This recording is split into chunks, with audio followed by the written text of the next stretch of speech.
کہ مشورہ کرو۔ آج ہمارے یہاں استخارہ پہ زور دیا جاتا ہے، فلاں استخارہ کر، میرے پاس لوگ آتے ہیں جی حضرت استخارہ کر دیں۔ استخارہ کی حیثیت ہے، لیکن حضور نے کہیں نہیں کہا کہ بھائی مجھ سے استخارہ کرا لو، یا صحابہ نے حضور سے استخارہ کرایا ہو۔ حضور نے فرمایا استخارہ کرو، لڑکی نے رشتے کا کرنا ہے تو خود اپنا کرے، لڑکے نے کرنا ہے خود کرے، ماں لڑکی کے لیے نہ کرے، ماں لڑکے کے لیے نہ کرے،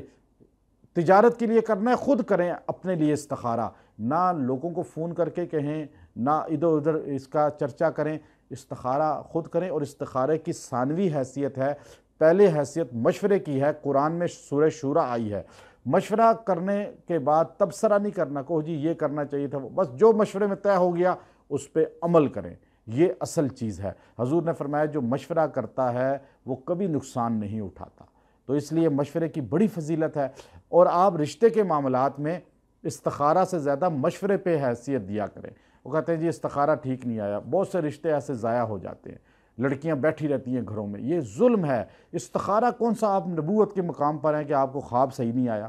اور آپ جو ہے نا ایسے رشتے انکار کری جا رہے ہیں، یہ غلط ہے۔ میں منع کرتا ہوں بہت سے خاندانوں کو اس چیز سے، استخارہ نہ کریں۔ اگر کرنا بھی ہے تو 2 رکعت استخارہ پڑھ کے دعا پڑھ کے سو جائیں، خواب میں نہ بھی آئے کوئی چیز، دل مطمئن ہے تو آپ اوکے کر دیں، اگر کوئی پاک چیز آتی ہے پھر بھی ہاں کر دیں، کیونکہ وہ اللہ کی طرف سے میسیج ہے، دل کا مطمئن ہونا بھی میسیج ہے، خواب نہ بھی آئے، لیکن پھر بھی اس سے زیادہ حیثیت مشورے کی ہے کہ آپ 2-3 محلے والوں سے، خاندان والوں سے مشورہ کریں، وہ کہیں جی اچھے لوگ ہیں تو آپ اللہ کا نام لے کے اوکے کر دیں، یہ ہو جائے گا انشاءاللہ۔ اس کو اللہ نے فرمایا، اور پھر آگے اللہ فرماتا ہے کہ اس پر آپس میں ڈٹ بھی جاؤ، فَإِذَا عَزَمْتَ فَتَوَكَّلْ عَلَى اللَّهِ، جب مشورہ کر لو پھر اس پہ ڈٹ جاؤ اللہ پہ بھروسہ کر کے، یہ نہیں کہ پھر رونا شروع کر دو، ادھر ادھر باتیں شروع کر دو، یہ بھی اللہ نے منع فرمایا۔ اب آپ دیکھیے سورہ شورا کی آخری آیت جو ہے، اس میں ایک اشکال ہے اکثر اہل سنت میں ہوتا، کہ آیت نمبر 51 وَمَا كَانَ لِبَشَرٍ أَن يُكَلِّمَهُ اللَّهُ إِلَّا وَحْيًا أَوْ مِن وَرَاءِ حِجَابٍ، کہ نہیں کوئی اللہ کو دیکھ سکتا بشر ان آنکھوں سے، یا پردے میں یا وحی کے ذریعے۔ حضرت موسیٰ علیہ السلام نے کلام کیا، تو بات یہ ہے، امام احمد بن حنبل رحمۃ اللہ علیہ سے کسی نے پوچھا کیا معراج کی رات رسول اللہ صلی اللہ علیہ وسلم نے اللہ کو دیکھا؟ تو آپ نے 3 بار قسم فرمائی، واللہ واللہ واللہ، 3 بار کہہ کے اللہ کی قسم ہمارے نبی نے اللہ کی زیارت کی ان آنکھوں سے۔ اب وہ جسم بھی نہیں تھا جو عرش پہ گیا، وہ جسم تھا، اللہ کے رسول اپنے اس جسم کے ساتھ معراج پہ گئے، اور اسی جسم کے ساتھ آپ نے جب آسمان دیکھے، کوئی نہیں دیکھ سکتا، جنت دیکھی، دنیا میں کوئی نہیں دیکھ سکتا، جہنم دیکھی، کوئی نہیں دیکھ سکتا، آپ نے عرش مالا کو دیکھا تو اللہ کو بھی دیکھا۔ یہ اہل سنت کے عقائد میں سے، اور اس کو بیان کیا کئی محدثین نے، کئی مفسرین نے، کہ اللہ کو حضور صلی اللہ علیہ وسلم نے صرف دیکھا، اس کے علاوہ کسی نبی نے نہیں دیکھا۔ سورہ زخرف کے اندر آپ دیکھیے کہ شروع میں پہلے رکوع کے آخر میں دعا ہے، جو سواری پہ جب سوار ہوتے ہیں تو یہ پڑھتے ہیں۔ سفر کی دعا ہے، گھوڑے پہ بیٹھیں، اونٹ پہ بیٹھیں، گاڑی پہ بیٹھیں، جہاز پہ بیٹھیں، آپ اس کو موٹر سائیکل پہ بیٹھیں، اس دعا کو پڑھیں، وہ اللہ تبارک و تعالی نے یہاں پر بیان فرمائی۔ آپ دیکھیے کہ وَتَقُولُ سُبْحَانَ الَّذِي سَخَّرَ لَنَا هَذَا وَمَا كُنَّا لَهُ مُقْرِنِينَ، یہ آیت نمبر 113 اور 114، وَإِنَّا إِلَىٰ رَبِّنَا لَمُنْقَلِبُونَ۔ یہ دعا پڑھیں، آپ کی حفاظت ہو جائے گی۔ حضرت مولانا سعید احمد خان صاحب رحمۃ اللہ علیہ تبلیغی جماعت کے اکابرین میں سے تھے۔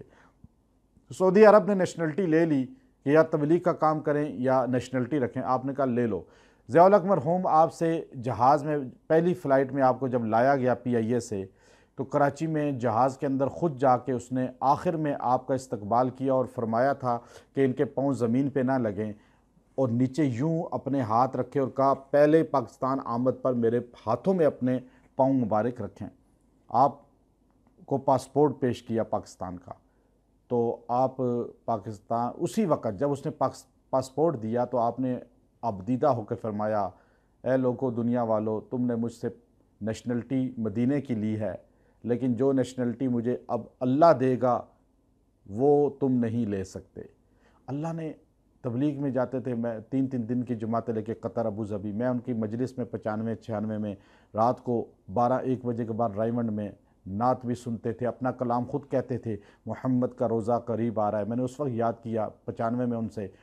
تو وہ نعتیں سنتے تھے، بڑی کرامات تھی ان کی، میں نے آنکھوں سے دیکھی الحمدللہ، خدمت کا مجھے شرف ملا، دبلے پتلے لیکن کھڑے ہو کے نماز پڑھنا۔ تو انہوں نے گاڑی پہ سفر شروع کیا، اپنے خادم سے کہا بھائی پڑھ لو، اب دعا پڑھ لو یہ، اس کے بعد بریک فیل ہو گئی، تو اب خادم نے کہا حضرت کیا کروں، ڈرائیور ڈر گیا، پریشان ہو گیا، تو آپ نے کہا بھائی درخت سے ٹکر مار دو، اس نے کہا کیا کروں، آپ نے پھر کہا درخت سے ٹکر مارو، گاڑی کو درخت کے ساتھ ٹکرا دیا، ایک دم جا کے رک گئی۔ آپ نے فرمایا، سیدنا انس فرماتے ہیں جو یہ دعا پڑھ لے گا اسے کوئی نقصان نہیں ہوگا، ہمارا یقین ہے اس پر۔ تبلیغ کے لیے گئے، حج کیا، مدینہ میں فوت ہو گئے، جنت البقیع میں آج بھی ان کی قبر ہے، اللہ نے ان کو مدینہ کی نیشنلٹی دے دی۔ اس کے بعد دیکھیے اللہ رب العزت نے فرعون بدبخت آدمی تھا، موسیٰ علیہ السلام نے اس کو سمجھایا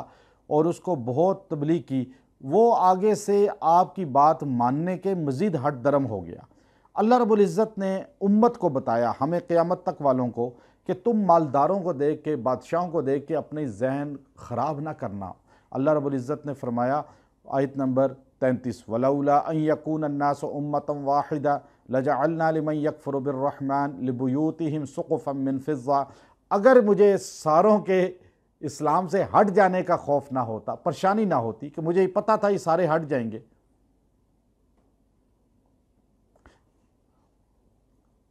وَلَوْلَا أَن يَكُونَ النَّاسُ أُمَّةً وَاحِدَةً، یہ آیت اب دیکھیے، اللہ فرماتے ہیں اگر مجھے تمہارے بٹک جانے کا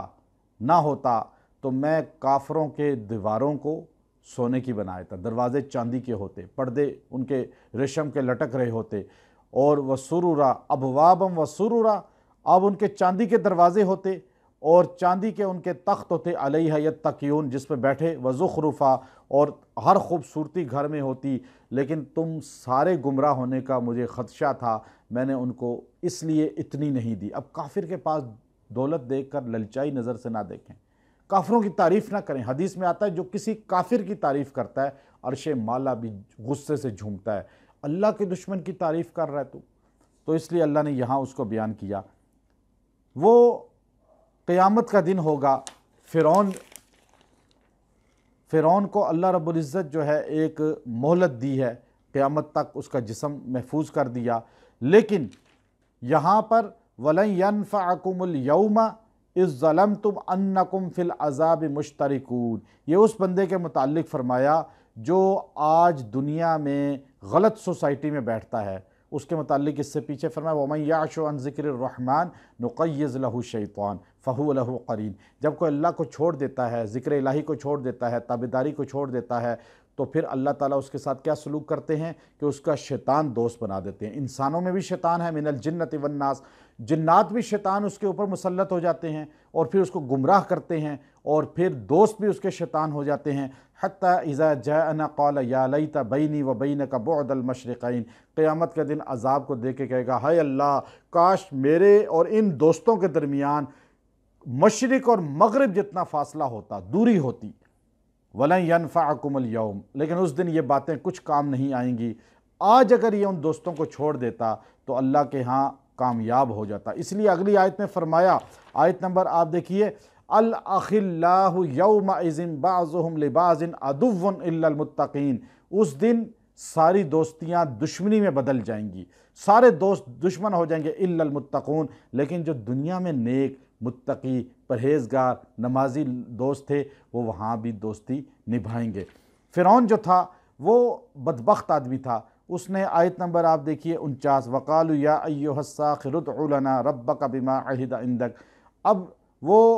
جب پریشانی میں اس پہ آتی، تکلیف آتی تو موسیٰ علیہ السلام سے کہتا ہے آپ جادوگر ہیں، اپنے رب سے دعا کریں ہمیں اس تکلیف سے نکالے۔ فَلَمَّا كَشَفْنَا عَنْهُمُ الْعَذَابَ، جب عذاب ہٹاتے پھر بدبختی میں پڑ جاتا، پھر وہ جب پریشانی میں آتا تو آپ سے دعا کراتا، اور پھر آخر ایک دن اس نے جب دیکھا کہ لوگ اس طرف جا رہے ہیں، موسیٰ علیہ السلام کا کلمہ پڑھ رہے ہیں، تو وَنَادَى فِرْعَوْنُ فِي قَوْمِهِ، اس نے اپنی قوم کو پکار کر کہا، یا قوم الیس لی ملک مصر، کیا یہ ملک میرا نہیں ہے مصر کا، وَهَٰذِهِ الْأَنْهَارُ تَجْرِي مِن تَحْتِي، یہ نہریں، یہ دریا، یہ سب میرے نہیں ہیں، افلا تبصرون ام انا خیر من ھذا الذی هو مہین، بتاؤ تو صحیح میں بادشاہ فرعون افضل ہوں یا یہ نعوذ باللہ مہین؟ موسیٰ علیہ السلام کو نعوذ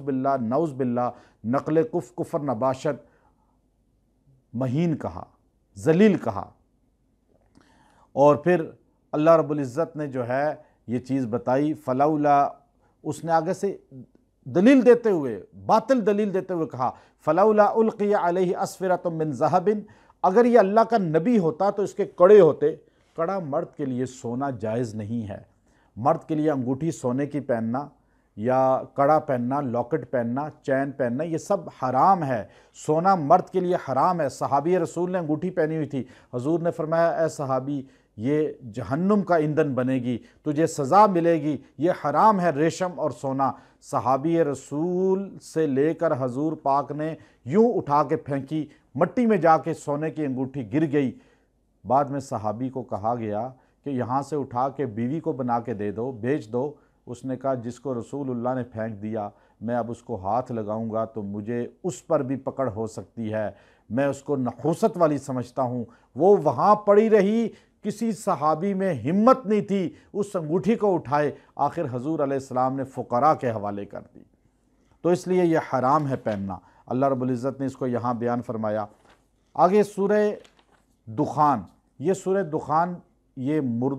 جو مردے ہوتے ہیں ان کے لیے پڑھی جاتی ہے، لیکن زیادہ تر یہ جو لوگ نزع کی کیفیت میں ہیں، جن کی روح نہیں نکلتی، آکسیجن پر ہوتے ہیں اور ہاسپٹل میں یا گھر میں تڑپ رہے ہوتے ہیں، آپ ان کے سامنے اس سورت کو تلاوت کریں اونچی آواز سے 3 بار کم از کم، انشاءاللہ ان کی روح نکلنے میں ایک دم سہولت ہو جائے گی۔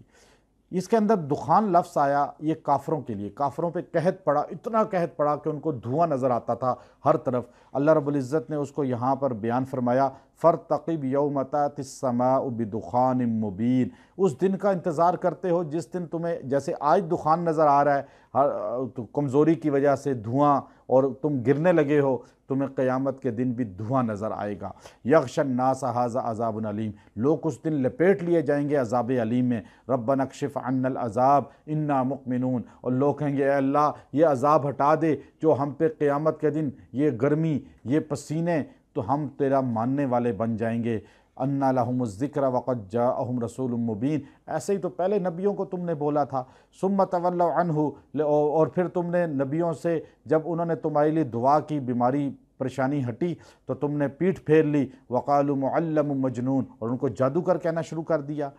اور یہ ان کے اللہ نے پوری صورت کے اندر ان چیزوں کو بیان کیا، اور آخر میں عذاب جہنم کو بیان کیا۔ آخری رکوع کے اندر ان شجرۃ الزقوم، جہنم کے اندر خوراک کھلائی جائے گی، زقوم، تھور ایک درخت ہے، کڑوا،